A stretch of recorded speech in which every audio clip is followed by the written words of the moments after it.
BRS నేడు రాష్ట్ర వ్యాప్తంగా దీక్షలు చేపట్టనుంది. రైతులను ప్రభుత్వం ఆదుకోవాలనే ప్రధాన డిమాండ్తో ఈ దీక్షలకు పార్టీ అధినేత కేసీఆర్ పిలుపునిచ్చారు.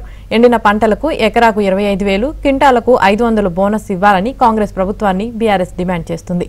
సంగారెడ్డి దీక్షలో మాజీ మంత్రి హరీష్ రావు మాట్లాడుతున్నారు. ఇప్పుడు లైవ్ చూద్దాం. మీ పరిపాలనకు ఈ ఎన్నికలు రెఫరెండం అన్నారు. అంటే రైతులు ఎందుకు ఓటేయాలి మీ ప్రభుత్వానికి? నువ్వే చెప్తున్నావు 100 రోజుల నా పాలనకు రెఫరెండం అన్నావు.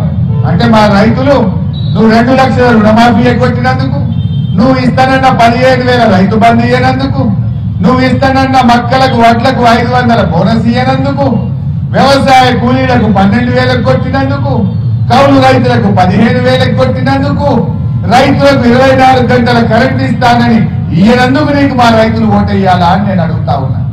రేపేమంటావు? అన్ని ఎప్పటిగా నాకే వేసిందన్న వాళ్ళు రేపు. అందుకే ఇవాళ తెలంగాణ రైతులు, విజ్ఞులైన మా రైతులు, మా ప్రజలు ఇవాళ అన్ని విషయాలు అర్థం చేసుకున్నారు. తప్పకుండా ఈ పార్లమెంట్ ఎన్నికల్లో మీకు చురుకు పెట్టారు. మేము ఈ దీక్ష ద్వారా తెలంగాణ వ్యాప్తంగా మా బీఆర్ఎస్ కార్యకర్తలు, రైతులు ఇవాళ తెలంగాణ రైతాంగం పక్షాన ఈ మొద్దు నిద్రపోతున్న ఈ మొండి ప్రభుత్వం కళ్ళు తెరిపించడం కోసమే ఈ దీక్ష చేస్తా ఉన్నాం. ఇప్పటికైనా మేల్కొనండి, రాజకీయాలు పక్కన పెట్టండి, రైతుల్ని ఆదుకోవడానికి ముందుకు రావాలని చెప్పి మేము డిమాండ్ చేస్తా ఉన్నాం. అంటే కాంగ్రెస్ పార్టీ అధికారంలోకి వచ్చిన తర్వాత కళ్ళు నెత్తికెక్కినాయి. కోమటిరెడ్డి వెంకటరెడ్డి గారు రైతు బంధు పడలేదంటే ఎవరురా అన్నది చెప్పుతో కొట్టా అంటాడు. అంటే నిన్ను గెలిపించి నీ ప్రభుత్వాన్ని కుర్చీలో కూర్చోబెట్టే రైతు బంధు ఇవ్వలేదంటే చెప్పుతో కొట్టా అంటావా? నేను నీతో చెప్పుతో కొట్టించుకోవడానికే నీ ఓట్లేసిందా మా రైతులు? ఇదేనా నీ సంస్కారం? ఇదేనా నీ పద్ధతి? రైతుల పట్ల, దేశానికి అన్నం పెట్టే రైతు పట్ల నువ్వు మాట్లాడే భాష ఇదేనా అని చెప్పి ఈరోజు మేము అడుగుతా ఉన్నాం. శ్రీరాముచట కేసీఆర్ ఉండగా కరెంట్ వస్తుంది ఎట్లా? ఇలా రాదెట్లా? కేసీఆర్ ఉండగా కాలువలలో నీళ్లు వాడతాయట్లా? కాంగ్రెస్ వాళ్ళు రాగానే పారేయట్లా? అంటే ఇలా కాలు పెట్టిన యాళ్ళ అంటారు.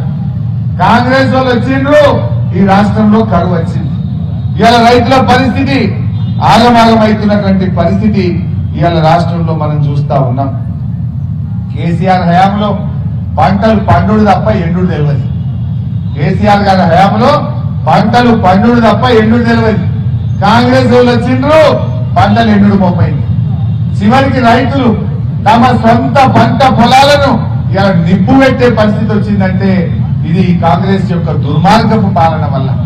అరే ఇంత జరిగినా ఒక్క మంత్రి గాని, ముఖ్యమంత్రి గారు గాని ఎండిపోయిన పొలాలు చూడడానికి రాదు, చనిపోయిన రైతు కుటుంబాలని ఆదర్శించడానికి కదలరు.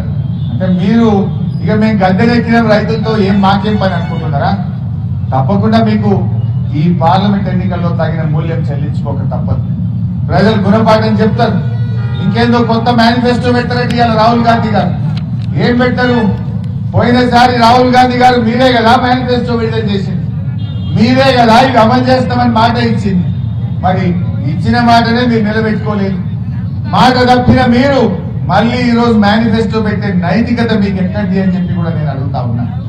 అందువల్ల రైతు సోదరులారా ఈరోజు ధైర్యంగా ఉండండి, ఎవరు ఆత్మహత్యలు చేసుకోవద్దు. మీకోసం బీఆర్ఎస్ ప్రభుత్వ పార్టీ ఉన్నది, కేసీఆర్ గారు ఉన్నారు. మేము ఈ ప్రభుత్వం మెడల్ వంచైనా సరే రైతులకు మేలు చేసేదాకా మా పోరాటం కొనసాగుతుంది, మా ఉద్యమాలు కొనసాగుతాయి. అందువల్ల రైతు సోదరులారా ధైర్యంగా ఉండండి.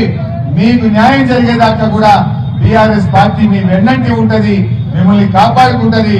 ఎవరు అధైర్యపడొద్దని, ఆత్మహత్యలు చేసుకోవద్దని ఇవాళ రైతు సోదరులందరినీ కూడా మేము విజ్ఞప్తి చేస్తా ఉన్నాం. జై తెలంగాణ. బయట దీక్ష కొనసాగుతుంది, ఎవరు లేవద్దు. మా మండల పార్టీ అధ్యక్షులు, సీనియర్ నాయకులు అందరూ మాట్లాడతారు. జహీరాబాద్ లో కూడా దీక్ష ఉంది కనుక నేను జహీరాబాద్